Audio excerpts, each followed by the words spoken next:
Sports Saturday, hosted by Christian Arcand on Sports Radio WGAM, The Game. Can you believe it? It's commentary, analysis, and breakdown.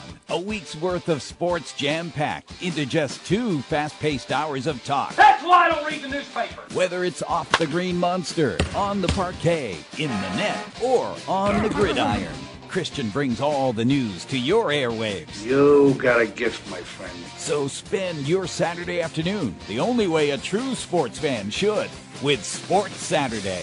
And now, your host, Christian Arcand, on Sports Radio, WGAM, The Game.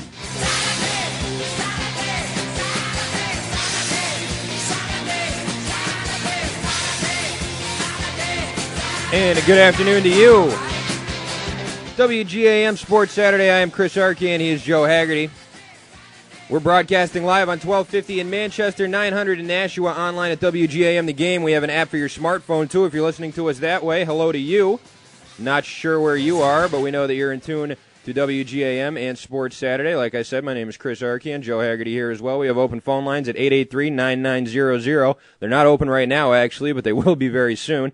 We have on the line with us right now a man who's a booster from Penn State. He's been a season ticket holder for a long, long time. He's basically a walking encyclopedia of Penn State knowledge. His name is Rocco Russo, and he joins us today. Mr. Russo, how you doing, sir? Well, 8 days ago, if you asked me, I would have said I was doing a lot better than I am this morning. Or this afternoon, actually, now. You're doing better now? No, I was doing a lot better 8 days ago than I am now. I'd imagine you were. I was thinking about this is probably the worst week of my life other than 9/11. I've lost family members in that time, but after 9/11, this is probably the worst that I can ever imagine in my life. It's horrible. Now, tell us a little bit about your background. When did you start? What got you in with Penn State? When did you become a booster with them? What sort of started it with you? Well, I was a graduate of class of '85, but I've always been a lifetime Penn State fan. I remember watching the games with my dad. He said you root for the big team in the East with the Italian coach. I had many wonderful Saturdays sitting watching the games with my dad. Of course, there was less on because we only were on 2 or 3 times a year at Penn State back then, not like now. And when I went to pick a college, it was going to be a college with a big-time program to go watch. And, of course, Penn State is the biggest one around. I became a season ticket holder about 10 years ago. I live for the 12 Saturdays a year. And it's my family. And if you're not a Penn State person, you don't understand. Penn State is like a family. You can work out in the gym, and there could be a guy there 2 or 3 months or a woman there 2 or 3 months. You never say a word to them. You found out they went to Penn State, and they're instantly your friend. That's what it's like. It's magical. This week, I went through so many emotions. Sad. I can't believe this could happen to anybody. Hurt that the university, this happened at a hollow ground. Penn State and State College are hollow grounds to me. They're where I want to go retire. I felt betrayed by my university. I just can't imagine the horrors that went on by a man, Jerry Sandusky, what he alleged to have done. I can't believe that people did not do more at Penn State. This is something I don't think I'll ever get over, and maybe I shouldn't. Maybe Penn State should never get over this. Maybe this is something that we have to learn. Maybe, and I talked to you earlier that I'm outraged at the university for firing Joe Paterno. I didn't like that. I think he was the scapegoat. Could he have? Was he legally wrong? No. Do I think he could have done more? Absolutely. But I think they just pushed him out, not because they thought anything wrong, but they wanted to calm the cries. And I think that was a wrong message to send to the students. It was a wrong message to send to the alumni. And I'm devastated. I just can't believe this could happen to these kids. I mean, horrors are horrors are horrors. I know a lot of you have heard of it, must have read the grand jury. And for it to happen at Penn State, it's just, if you had to tell me any place it would happen, I would never say it would happen at Penn State. And I just can't believe it. I mean, it is horrendous. I mean, it was funny. We were talking game. We lost the heartbreaker 17-14 today. It's probably fitting because it was a heartbreaking week. It really, really was.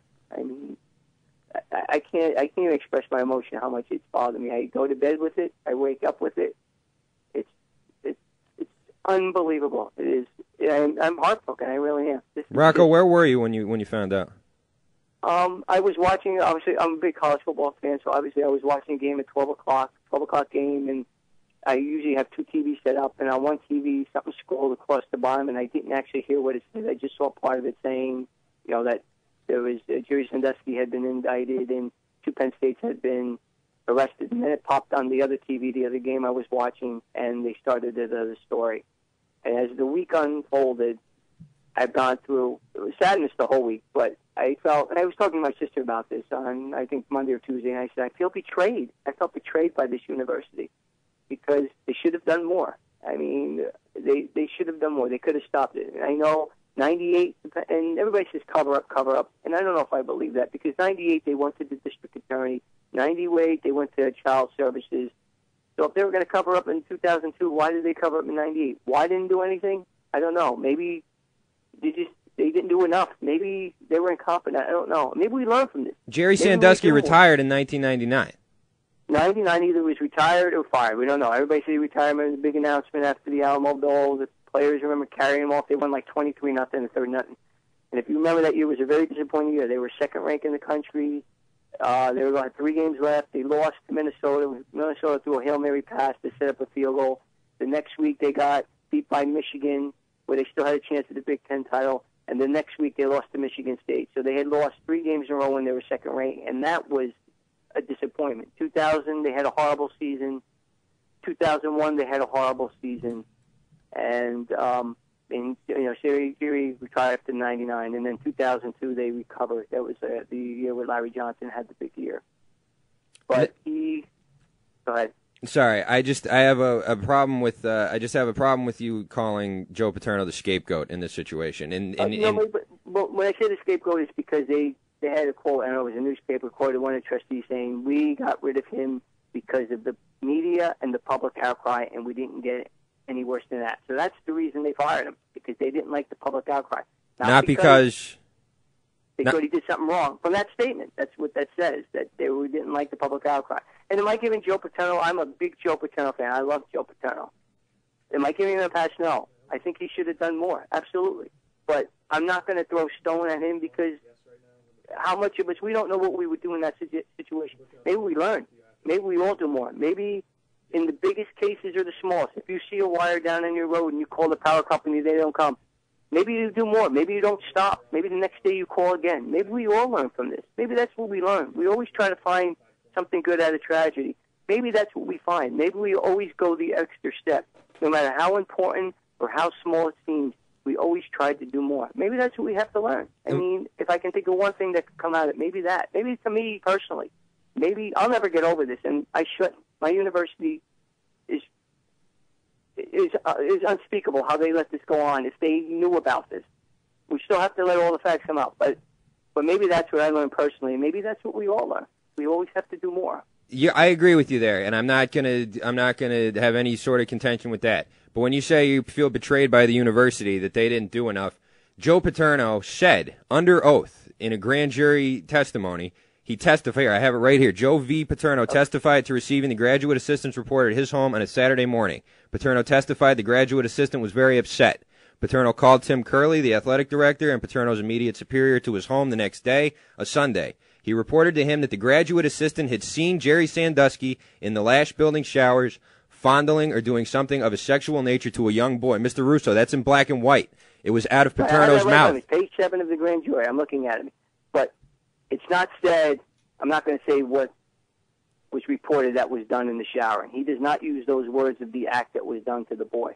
It's in the report. How can you say that? It's right there. No, I'm saying the report is what was done to him. But Joe Paterno did not testify to the act. He testified that it was fondling or doing something of a sexual nature. The actual nature of the thing, which is horrible, grotesque, was not in there. Did Paterno know of the actual, what the act was? I don't know. In his testimony, he does not say what the act was, if he knew what it was or not. Of course, he's 84 years old now. Who knows? But he did not testify to what the actual act was. Was he told the actual act? I don't know. From his testimony, it doesn't say he was.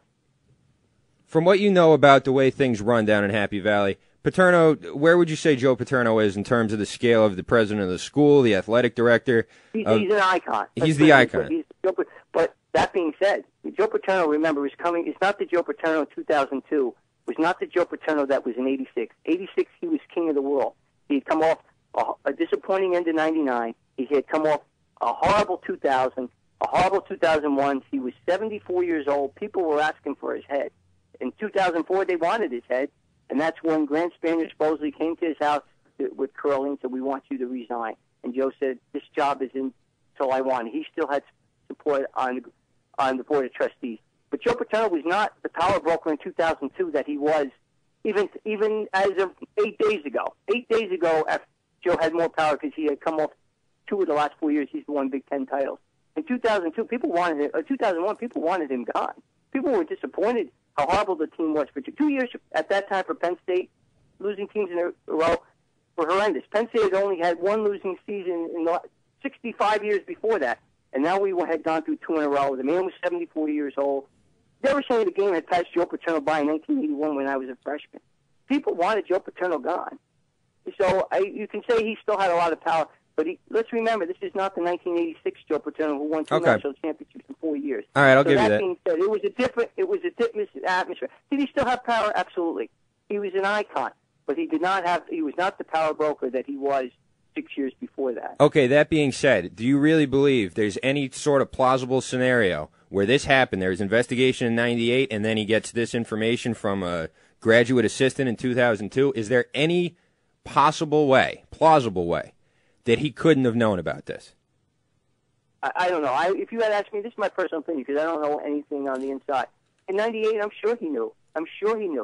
I mean, the Penn State police did a 30-page report, and it was handed over to the district attorney. I'm sure that was big news on campus, at least in the administration. Maybe the students didn't know it. I don't know. I wasn't a student then. But I'm sure the administration knew about it. And maybe that's why he retired in 99. Maybe that's why Joe told him he would never. Supposedly Joe gave him the choice. It's the Second Mile, which was his charity, or being a football coach. If you want, you can't do both. And maybe that was the way Joe was going to get him out. And maybe Joe didn't know, and maybe he was pushed out. Maybe they asked him to resign. We'll never know. I mean, the one thing I have a trouble understanding is how this man was always allowed to come back to the university. Now, supposedly when he retired, part of his retirement package was he was a professor emeritus. And he had all the benefits. He got his kids, if they went to college there, they got a discounted rate. He got discounted at the bookstore. He got a parking base, which is big at Penn State because parking is hard. It is hard to park at Penn State. I have heard that. That's a big. And the other thing was he had an office in the Lash building, the football building, which just like if you're a big shot in a company and you retire, sometimes they give you an office in the company to do your personal stuff. That's if Paterno said to him, I don't want this guy in this office anymore. I don't want this guy coming into our practice. I don't want him on the campus. Would he have not been on campus anymore? You know what? I don't know what the legal binding contract was that he had when he retired. I'm sure they could have just said no, and if he made an issue of it, still they went to court. You know what I'm saying? It was an agreement they had. That was his retirement package. Why? I mean, I don't know. Mr. Russo, the question I have for you is, if after 98, when he was either fired or retired or whatever, there's still, you said yourself, there's a lot of gray area there. Why was he allowed to still be around if they knew that this was an issue? That's what I don't know. That's what I don't understand. That's what makes no sense that he should have been. I don't think he should have been around it. Now, he had a legal right. Maybe he had a legal right for his retirement contract. But you know what? I'm sure he could have said, "You're not coming here." They shouldn't have given him that if this was the case. They shouldn't have given him any rights if they said, you're out. You know what, though? Let's look at it another way. Suppose in 99, this is just hypothetical. I'm only making a hypothetical. Suppose in 99 they said, we're getting you out of here because of the allegations in 98. We're going to get rid of you. We're going to terminate you. You got to leave. Then all of a sudden in 98 he's cleared. Nothing happened to him. They didn't press charges against him. They showed no wrongdoing on his part. A DA disappeared and his computer ended up in the bottom of the river somewhere. But maybe he said, you know what, I'm going to bring a lawful termination lawsuit against the university. I'm not going to do that, but this is what I want, this, and this. And maybe that's why they agreed to that. We don't know. I don't know. Do you know? No one knows. The only people who know are the people who agreed to his retirement package. Well, if Joe... Go ahead, finish your thought. I really don't know. That was just one thing... Because what was the difference between 98 and 2002? Why would they turn this over to the district attorney in 98 and not worry about the Penn State image? But 2002 they were.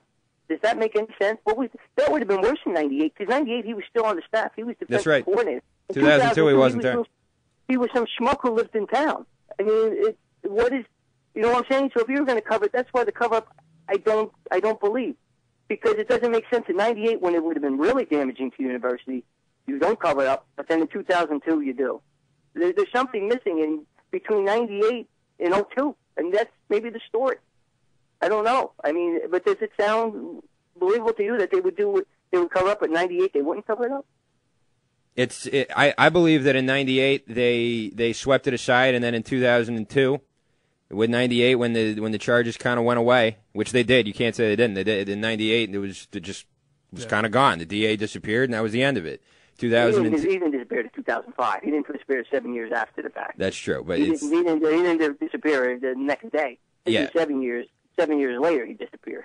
Is that right? That story is weird. In 05 he disappeared. He said he was going antiquing to his girlfriend. He went to, I think, New Hope. They found his car, which was abandoned. Supposedly there was cigarettes on the passenger side of the car, which they said was unheard of because he hated people who smoked. He never let anybody in the car. Huh. They said he had gone on, this is just reports here, they said he had gone on the computer how to disassemble a hard drive. The computer was found without the hard drive in the bottom of the Susquehanna River. But that was 7 years after the fact. So they related. Okay. Highly unlikely. Okay, well then I had that one wrong. I apologize. At the same time, just to kind of cut to the heart of this here, whether it was 98 or whether it was 2002, Joe Paterno was abreast of the situation at the very least. You have to say that, right? Well, I don't know. How can you say you don't know? I'm gonna think I wasn't there, so I can't say absolutely. I'm gonna say, in my opinion, if I'm gonna make my opinion, yeah, I think he knew in 98, and I think he was told something in 2002. Now, what he testifies of being told was not a descriptive act, at least what he's saying, of what happened. I'm not going to say the act because I'm not going to say it over the radio. Right. But what he testified to was not that act. He said fondling or doing something of a sexual nature. He never said what the sexual nature. What? How is that better? How does that change anything? There's one thing from one thing of fondling to what was done, what the victim said was done to them. There's a big difference between. They're both horrible. One is a lot more despicable than the other. They're both despicable. That's even worse. Okay, well, if we agree, then I mean, legally he was told, and they said they cleared him that he did what he was required by law. He told his immediate supervisor. Now we could say he did the right thing. Morally, did he do the right thing? No, probably not. He should have done more. But we don't know why he didn't do more. You can't say it was a cover-up. Maybe he told it. Maybe he had an illness in the family. Other things were on his mind. He never went back to him. You don't know because we're not in his head. We're not Joe Paterno. We don't know. I mean, all I'm saying, this guy has been a standard of how to live your life. He's done everything right for the university. He's raised $1 billion for the university. He's donated $4 million of his own money to help build a library or expand on a library. And he has all that goodwill. And because they didn't like the media trucks out in front of State College in Old Main, they terminate the guy. How can you say that? On a Wednesday night at 10 o'clock at night. How can you say that? How can you say that that's the reason? Because they didn't like the press. The press was there because of the story that he could have stopped. But they admitted it. According to the stories, one of the trustees said, we terminated him because of the media coverage. Why was there media coverage, though, Rocco? Why was the media there? I'm saying, but it wasn't because they thought he did anything wrong. They didn't like the media coverage. That was what was reported. Now, maybe the report is wrong, but it was one of the newspapers in Pennsylvania reported from a trustee they terminated him because of the media coverage and the outcry. Not because they said Joe Paterno should have been more. That's not what was said. It was they didn't like the media coverage. So what they did, they didn't want him there on Saturday, and God forbid he won the game, and they carried him off if they could. He can't even walk. But if they carried him off the field, that would have looked bad.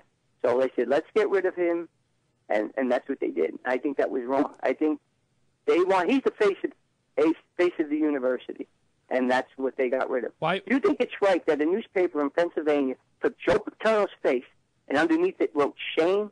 If you just came in from the country and you saw that, you would say, oh, my God, Joe Paterno is a child molester. How come Jerry Sandusky's face wasn't on there and shame written on it? No, Joe Paterno. You know why? Because the media likes to sell papers, newspapers. The TV stations like people to watch. And that's a lot more sensational story when you put Joe Paterno's face on the paper than if Jerry Sandusky. If Jerry Sandusky's face is on the paper, you walk by. If Joe Paterno's there, say, hey, you pick it up and you pay your 50 cents and you buy the paper. Now that you can't deny. Should Joe Paterno's name should have been on the face on the paper with Shane written underneath it, and not Jerry Sandusky? Well, I have a question for you. Why wouldn't they, if they fired him because of the media attention and whatnot, and they didn't like the spin that the media was putting on it? Why wouldn't they just put him on leave, keep him away from the stadium on Saturday, like they did with McQuarrie, who witnessed the act and also didn't? He had 3 games left. He had 3 games left. You knew he was going to retire at the end of the year, with or without this. He was going to be gone. They were going to push him out at 84. He was in frail health.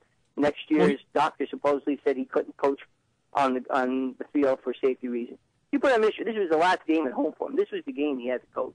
This was what he deserved to have that last game in front of the. If they suspend him now and the 2 games on the road, what would be the meaning of it? He should have had 1 more day in Beaver Stadium.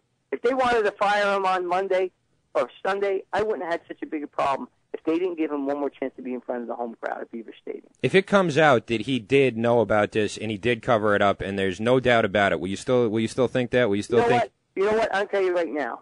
We will never know the full story because everybody is lawyered up now. I don't know. It doesn't mean grand jury testimony. You're sure everybody's lawyered up, and I'm sure the university is going to make a generous settlement to the victim. You're never going to hear more.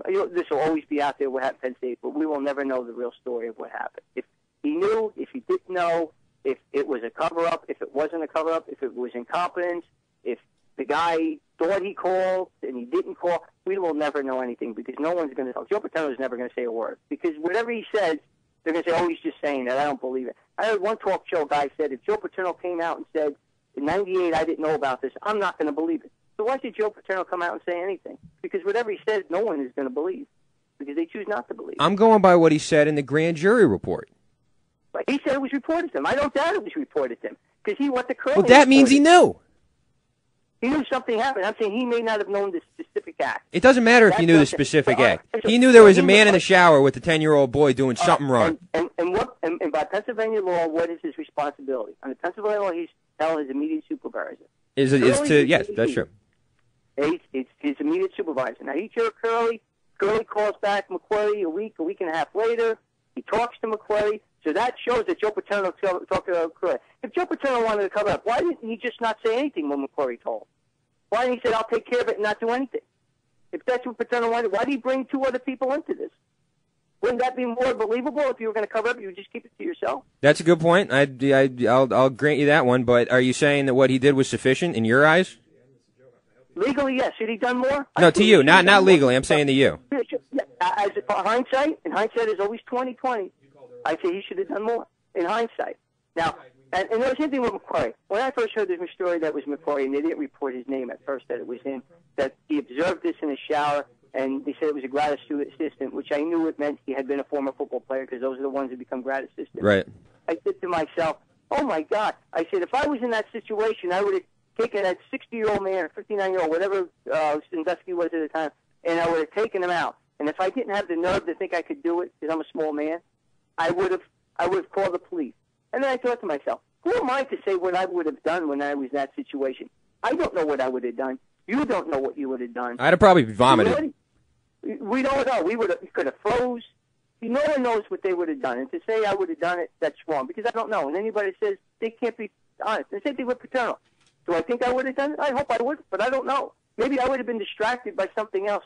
I hope that no one ever at work ever comes to me, my employee meeting, and tells me something like that and puts me in the situation that Paterno was in. I hope I never have to make a decision of what I have to do. I agree with you there. You don't either. Absolutely. Who wants to be in that decision? So I'm not going to put Paterno down to say that he's wrong in doing it. Should he done more, in my opinion, 2020? I'm sure Paterno thinks that too. But I'm not going to say, oh, he's wrong. I don't know what I would have done. Never say that you're going to do something because you don't know. And then McQuarrie, now he's on administrative leave, and now I understand there's problems because if he's a whistleblower under Pennsylvania law, he cannot fire the whistleblower. That's right. You can't terminate him. But my thought is this: if you let this guy go, or he can't ever coach again, he'll never get a job. No. He moved out of his house because of all this, the death threats. But my thing is, what message are you sending? Are you saying if someone sees a crime, I better just put my head, walk away, never say a word or do it, and take it to my grave because this is going to come back to bite me 5, 10, 15 years from now? That's not the message you want to send. He stayed on, though. Proactive.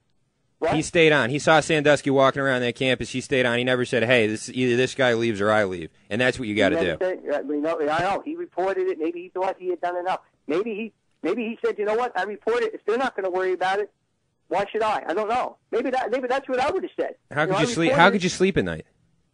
You know what I'm saying? Maybe I would have reported. I don't know, but maybe I would have reported saying, if no one else is worried about this, why should I worry about it? I mean, you don't know. You're not. He was 23 years old. We don't know. If I was 23 years old, he was 28 years old. He was 28 years old. Now he's 20. When it happened, he was a grad assistant, which meant he would have been 22, 23 years old when this happened, because he would have been getting his master's degree as a grad assistant. Okay. So he would have graduated. He played in 96, 97, and he was at the end of another lighter controversy.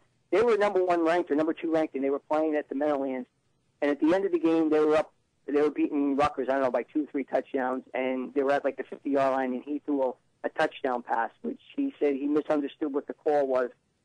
And after the game, they charged the coach at Rutgers, said, Joe, what are you doing, trying to run the score up? And I think Joe made an expletive remark or something back, and that was just a light little background, little story about Mike McCrory. So he was over that little event too. All right, hey, listen, Rocco, we got to get to a break here. I'm sorry. I'd love to keep you on longer. It was nice talking to you. If you ever really want to talk about good things about college football, which I would love to do, because I am, believe me, this is a horrible situation. I feel for the kids, but this is my university. This is my family. All right, this is my sisters, and I'm there for them. All right, listen. Have a good evening. Thank you very much, and I know this wasn't easy for you, and I really appreciate you coming on with us today. No problem. Bye-bye. All right, that was Rocco Russo, booster from Penn State. And we're going to take a break. We're way late on this one. We're going to have Howard Bryant coming up in the next segment. Your calls after this. Talk sports.